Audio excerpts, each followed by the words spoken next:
जय गुरुदेव।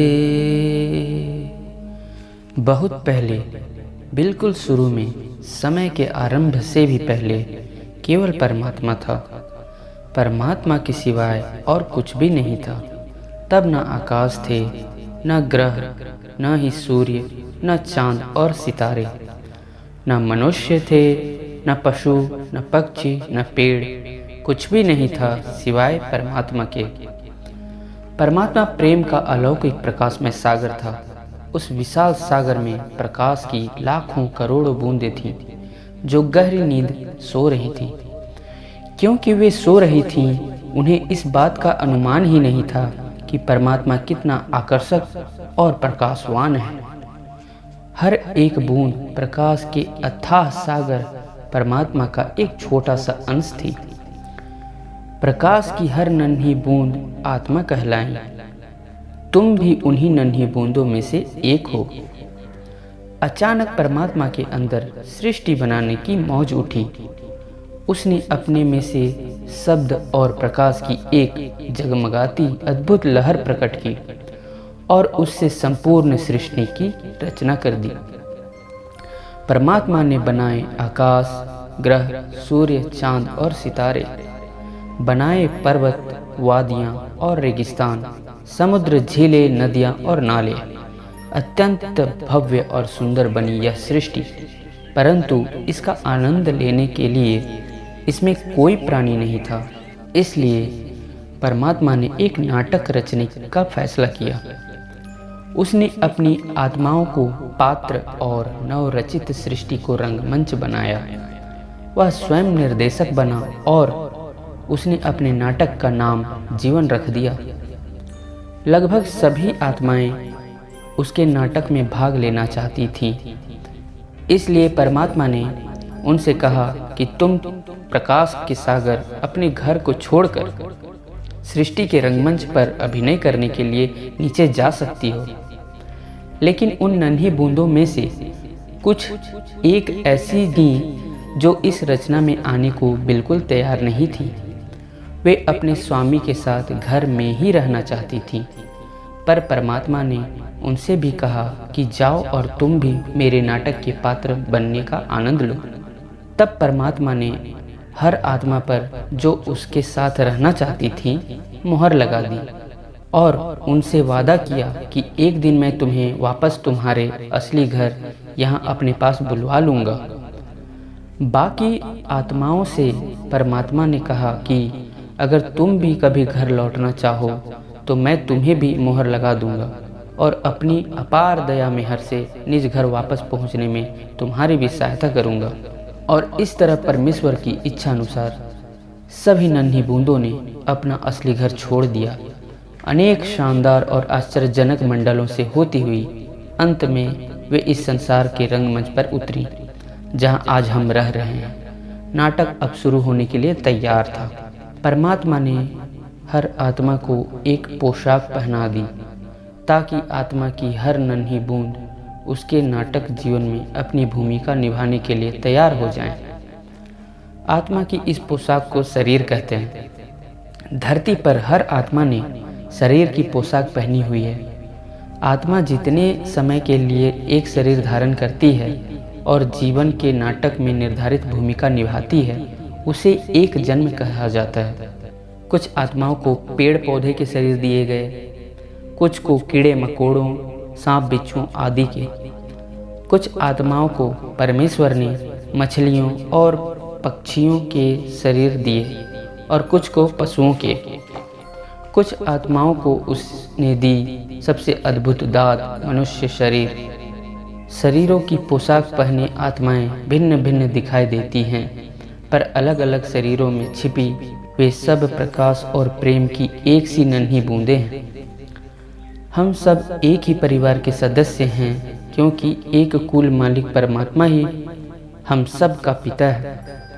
हमें हर प्राणी के साथ दया, नम्रता और प्रेम का व्यवहार करना चाहिए, क्योंकि हर प्राणी के अंदर आत्मा का वास है। संसार में जो भी जीव हमें दिखाई देते हैं उन्हें 5 श्रेणियों में बांटा जा सकता है। अगर उन्हें एक सीढ़ी पर देखें तो वे इस प्रकार दिखाई देंगे। हम मनुष्य सीढ़ी के सबसे ऊपरी डंडे पर हैं, क्योंकि हम समझ सकते हैं कि हम आत्माएं हैं, प्रकाश के महासागर की बूंदें हैं, केवल नाटक के पात्र नहीं। मनुष्य के सीढ़ी पर सबसे ऊपर होने में और भी अद्भुत रहस्य है, जिसका तुम्हें जल्द ही पता चल जाएगा। पशु सीढ़ी के चौथे डंडे पर है। वे मनुष्यों से नीचे हैं, क्योंकि वे यह नहीं समझ सकते कि वे आत्माएं हैं। पक्षी तीसरे डंडे पर है। वे उड़ तो सकते हैं, पर बुद्धि उनमें पशुओं से कम है। मछलियाँ, सांप, बिच्छू, कीड़े मकोड़े आदि दूसरे डंडे पर हैं। उनमें पक्षियों से भी कम बुद्धि है। पेड़ पौधे सबसे नीचे हैं। वे सबसे निचले दर्जे के जीव हैं। वे न तो सोच सकते हैं, न अपनी जगह से चल सकते हैं। यह आत्मा ही है जो शरीर को जीवित रखती है, इसे भागने, दौड़ने, उछलने, कूदने, तैरने और उड़ने के योग्य बनाती है। जब नाटक में आत्मा की भूमिका समाप्त हो जाती है, तो वह शरीर की पोशाक उतार देती है। तब शरीर की मृत्यु हो जाती है। वह निर्जीव हो जाता है, न सांस ले सकता है, न हिल डुल सकता है। पर आत्मा कभी नहीं मरती। तुम्हारी आत्मा परमात्मा की एक प्रकाशमय बूंद है, इसलिए वास्तव में तुम सदा जीवित रहते हो। क्या तुम जानते हो कि जब आत्मा शरीर की पोशाक उतार देती है, तब वह कहाँ जाती है? वह नए शरीर में एक नई जिंदगी शुरू करती है। उसे सृष्टि के रंगमंच पर एक अन्य भूमिका दे दी जाती है और एक नई पोशाक पहना दी जाती है। इसी को जन्म कहते हैं। आत्मा किसी भी प्राणी के रूप में जन्म ले सकती है। हो सकता है कि एक जन्म में तुम सेब के वृक्ष की भूमिका निभाओ और दूसरे जन्म में बाघ या मछली की पोशाक पहनो। यह भी हो सकता है कि तुम एक हिंदुस्तानी लड़के या एक अमेरिकन लड़की की भूमिका निभाओ। परमेश्वर यह देखकर प्रसन्न होता है कि हर आत्मा जीवन के नाटक में उसकी दी हुई भूमिका को खुशी खुशी स्वीकार करती है। जीवन का नाटक एक विशाल चक्र जैसा है। अभिनय कर रही आत्माएं इस चक्र में घूमती रहती हैं। एक शरीर से दूसरे शरीर में चली जाती हैं। एक पोशाक उतारकर दूसरी पहन लेती हैं। इस तरह वे अपने लाखों करोड़ों जन्मों में अलग अलग भूमिकाएं निभाती हैं। परमात्मा ने अपना नाटक इस ढंग से रचा है कि यह एकदम वास्तविक लगता है। इसलिए उसकी आत्माएं यह बिल्कुल भूल जाती हैं कि वे केवल अभिनय कर रही हैं। कभी कभी जीवन में जो घट चुका है या घटने वाला है, उसके बारे में उन्हें चिंता होती है, पर जो होता है उसके बारे में परमात्मा चिंता नहीं करता, क्योंकि वह निर्देशक है और जानता है कि जीवन केवल एक नाटक है। परमात्मा अपनी आत्माओं को सुंदर ढंग से नाटक खेलते देख खुश होता है, इसलिए उसके खेल का आनंद लो।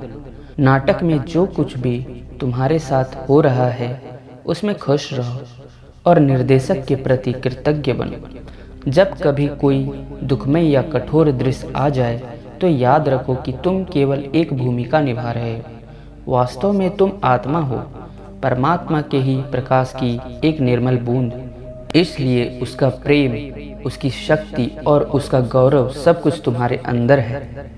परमात्मा से बातें करो, उसका प्रकाश अपने अंदर महसूस करो। ऐसा महसूस करो कि वह तुमसे प्रेम करता है और तुम्हें नाटक में अपनी भूमिका भली भांति और साहसपूर्वक निभाने के लिए आवश्यक शक्ति दे रहा है।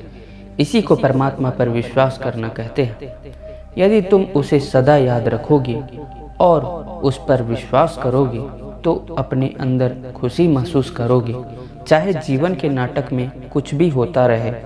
जब परमात्मा चाहता है कि कोई आत्मा घर लौट जाए, तो वह उसके अंदर गहरे अकेलेपन की भावना जगा देता है और उसे ऐसा लगता है जैसे उसका कुछ खो गया हो।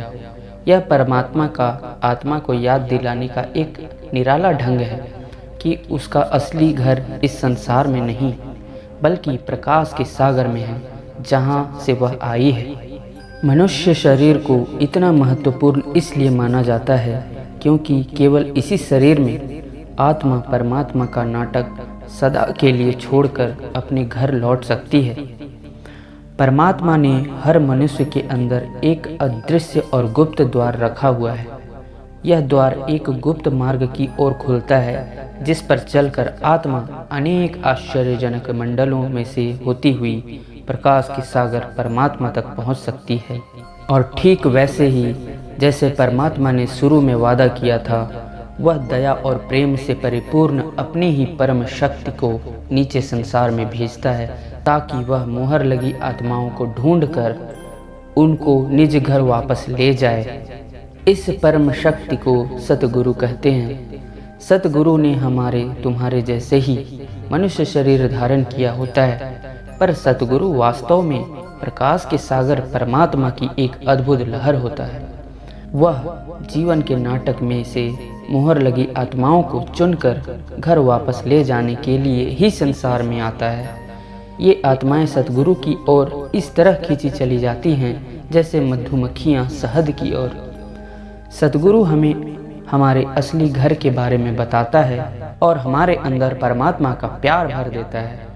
जब कोई मनुष्य सच्चे दिल से प्रकाश के महासागर में वापस जाना चाहता है तो उसे सद्गुरु इसकी युक्ति सिखा देता है। उस आत्मा को वह अपनी आत्मा का स्पर्श प्रदान करता है जिससे दोनों प्रेम के अटूट बंधन में बंध जाते हैं। सद्गुरु उस आत्मा को घर वापस पहुंचाने का वचन देता है। सतगुरु उस मनुष्य को सिखाता है कि कैसे आंखें बंद करके शांत और स्थिर बैठकर प्रेम पूर्वक परमात्मा को याद करना है। ऐसा करने से वह कुछ समय के लिए जीवन के नाटक में अपनी भूमिका के बारे में सब कुछ भूल जाता है।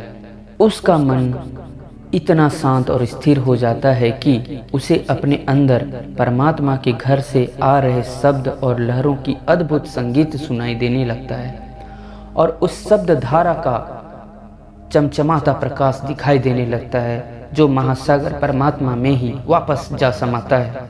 एक दिन गुप्त द्वार खुल जाता है और उसके पीछे छिपा हुआ रास्ता दिखाई देने लगता है। हर्ष से पुलकित आत्मा दहलीज को लांघकर एक नए आश्चर्यजनक जगत के सितारों से जगमगाते आकाश में प्रवेश करती है। हर रोज शब्द और प्रकाश की संगीतमयी उज्जवल धारा के साथ आत्मा उस गुप्त मार्ग पर आगे बढ़ते चली जाती है। और फिर प्रकाश से जगमगाते इस मंडल में एक विचित्र घटना घटती है। आत्मा को आनंद विभोर कर देने वाला एक दिव्य दृश्य दिखाई देता है। सतगुरु का अद्भुत नूरी स्वरूप केवल शब्द और प्रकाश की धारा का बना हुआ स्वरूप। खुशी से नाचती हुई आत्मा उसमें समाकर सतगुरु के प्रेम के प्रबल प्रवाह में बहती हुई अपने घर की ओर खींची चली जाती है। यह गुप्त मार्ग सतगुरु और आत्मा को अनेक सुंदर अनूठे अलौकिक मंडलों में से ले जाता है और अंत में आखिरी मोड़ मुड़ते ही वे क्या देखते हैं? दूर, बहुत दूर उनका स्वागत कर रही घर के प्रकाश की उज्ज्वल किरणें। परमात्मा से मिलने के लिए आतुर और प्रेम में डूबी हुई आत्मा तेजी से आगे बढ़ती जाती है जब तक कि वह परमात्मा के द्वार पर नहीं पहुंच जाती। और फिर प्रकाश की कौंध में द्वार खुलता है। सतगुरु आत्मा को उस नन्ही बूंद को पुनः प्रकाश के महासागर में विलीन कर देता है और परम पिता परमात्मा में समाई आत्मा सदा के लिए सुख, शांति और आनंद में रहने लगती है।